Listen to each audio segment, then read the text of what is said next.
వెంబడించాలి. ఈరోజు దేవుడు నీ కొరకు నా కొరకు ఇచ్చేది గడియ వర్తమానము. ఈ గడియ వర్తమానం వేరే ఏదో కాదు, ఈ కాలానికి దేవుడు పంపించిన నిబంధన అయి ఉన్నది. అది మనకు ఒక ప్రమాణము. నువ్వు ఆ ప్రమాణము దాటిపోవటానికి వీల్లేదు. నువ్వు దాన్ని వెంబడించావు. ఎక్కడి వరకు? నది అవతలకి వెళ్ళేదాకా. మీరు గమనించాలి, యెహోషువతో దేవుడు నిబంధన చేసినప్పుడు ఆయన ముందే అంటున్నాడు, ఇదిగో యెహోషువ నువ్వు వీళ్ళంతా తీసుకొని అవతలకి వెళ్ళాలి. ప్రభువా వెళ్తాను. నది పొర్లి పారుతున్నది. బైబిల్ చెప్తా ఉన్నది అది పొర్లి పారే కాలము యోర్దాను. అవునా? ఆశ్చర్యం ఏంటి తెలుసా?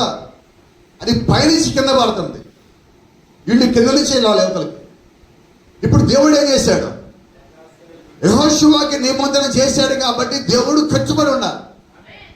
అది దేవుడు నీళ్లు తక్కువగా ఉన్న కాలంలో దాటించలా, అధికంగా పొర్లి పారేటప్పుడు దాటించాడు. ఈ రాత్రి నీకు సంగతి చెప్తాను నేను.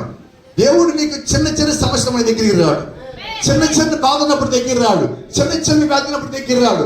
ఈ వ్యాధిని ఏ ఒక్కడు తీర్చలేడు. ఇంత పెద్ద సమస్య ఏ ఒక్కడు తీర్చాడంటే అదిగో దేవుడు అప్పుడు రంగం మీదకి వస్తాడు. అప్పుడు నీ పక్షం ఉంటాడు.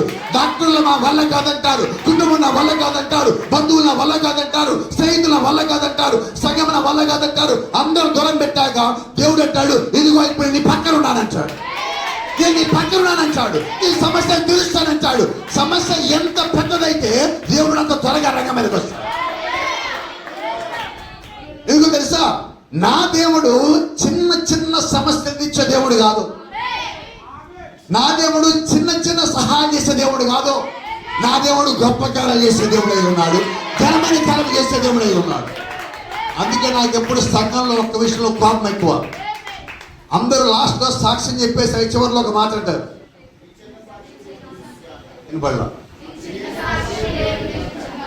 నా దేవుడు చెన్నై చేయడే, నా దేవుడు చెన్నై చేయడు కదా. సాక్ష్యం అంటున్నావు. కలలో వచ్చి నువ్వు పైకి లేచావు. చిన్నదా కదా, ప్రాణం పోక డాక్టర్లు చెప్పాడు కానీ బతికావు. ఇందాకలాగే పెట్టేసాడు.